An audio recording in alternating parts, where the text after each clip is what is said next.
उत्तर प्रदेश की राजनीति में सबसे गर्म मुद्दे की अगर बात किया जाए तो वो रामचरितमानस का मुद्दा है। और इसी पर बात करने के लिए हमारे साथ महाराज जी हैं।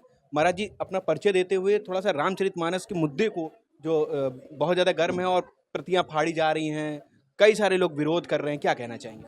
मैं कौशिक चेतन लखनऊ से।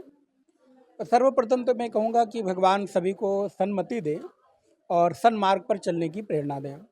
किसी के ऊपर उंगली उठाऊं तो सर्वप्रथम तो ये मैं देख लूं कि वो व्यक्ति कौन है, जो समाज का आदर्श और समाज का नहीं, पूरे विश्व का आदर्श, पूरे विश्व का ही नहीं, पूरी प्रकृति का जो आदर्श हो, जिसको कण कण की सत्ता में व्याप्त चेतना है, वो राम है। इस कण कण की जो सत्ता है वो राम में है। तो राम के चरित्र के ऊपर और उनका जीवन चरित्र जिसमें लिखा हो, ऐसे ग्रंथों के ऊपर अगर हम आक्षेप करते हैं, फाड़ते हैं, जलाते हैं, तो कहीं ना कहीं प्रकारांतर से हम अपना ही अपमान कर रहे हैं। हम राम का अपमान क्या करेंगे? अच्छा, कोई अगर मान लो जो ऊपर की ओर थूकना चाहे, आसमान को थूक कर गंदा करना चाहे, तो थूक किस पर गिरेगी? खुद पर ही गिरेगी ना।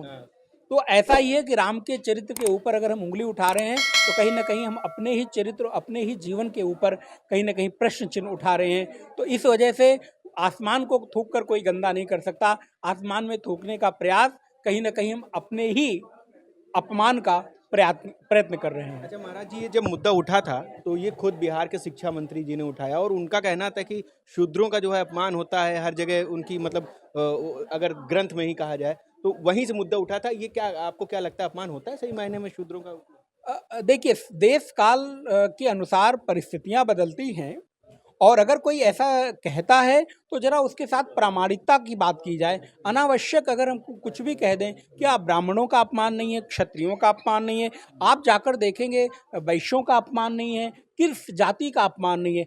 हर जाति में, हर धर्म में, हर मजहब में कहीं कुछ लोग उच्च आसन पर बैठे होते हैं, उच्च पद पर बैठे हैं, उसी में कोई अभावग्रस्त है। तो जो अभावग्रस्त होगा, जिसके पास संसाधन कब होंगे, वो कहेगा मेरा अपमान हो रहा है। तो ये बात ब्राह्मण जाति के लोग भी कह सकते हैं, क्षत्रिय भी कह सकते हैं, वैश्य भी कह सकते हैं, और जो चतुर्थ जाति के लोग हैं वो तो कह ही रहे हैं। अब हम लोग तो ये भी प्रयत्न करते हैं कि उनको अगर उनके जाति संबोधक शब्दों से सूचित किया जाए तो भी अपमान हो जाता है। ब्राह्मण को ब्राह्मण कहने से अपमान नहीं हो रहा है, लेकिन शूद्र को शूद्र कहने से अपमान हो जा रहा है। तो ये तो कहीं ना कहीं से दो तरह की बातें हो गई।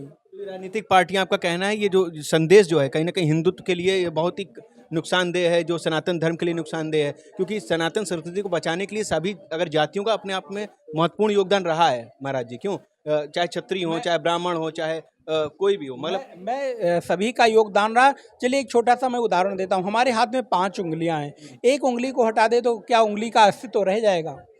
इन अंगूठे को हटा दीजिए तो आप इन चारों उंगलियों को बांध नहीं सकते। बीच की उंगली को हटा देंगे तो आपकी उंगलियों की शोभा खराब हो जाएगी। तो समाज में ये जो पूरी की पूरी जातियां हैं, वर्ण व्यवस्था है, ये समाज को सुंदर बनाए रखने के लिए एक सुंदर गुलदस्ते के रूप में ये 5 पुष्प हैं। चाहे वो ब्राह्मण हो, क्षत्रिय हो, वैश्य हो, शूद्र हो, अथवा अन्य अपनी जाति को कोई मानने को मानता हो, तो ये पूरा का पूरा एक समाज एक सुंदर गुलदस्ते के रूप में है।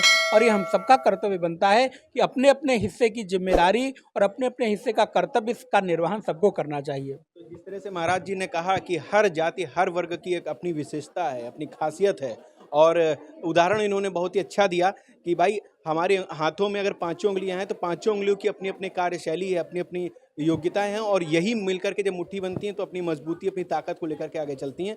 और जिस तरह से तमाम राजनीतिक पार्टियां, विपक्षी पार्टियां जो है इसको लेकर के अपमानित करने का काम कर रही हैं और समाज में द्वेष फैलाने का काम कर रही हैं, उससे कहीं ना कहीं जो है नुकसान जो है वो हमको खुद को होगा, समाज को होगा, और सनातन धर्म को होगा, और तमाम जो संस्कृति और भी संस्कृति और धार्मिक लोग हैं उसमें भी बातें फैलेंगी, और हर किसी के लिए नुकसानदायक है, ये इंसानियत के लिए नुकसानदायक है। बहरहाल इसी तरह की रिपोर्ट को देखने के लिए आप हमारे चैनल को सब्सक्राइब करना ना भूलें। Live India news, Lucknow.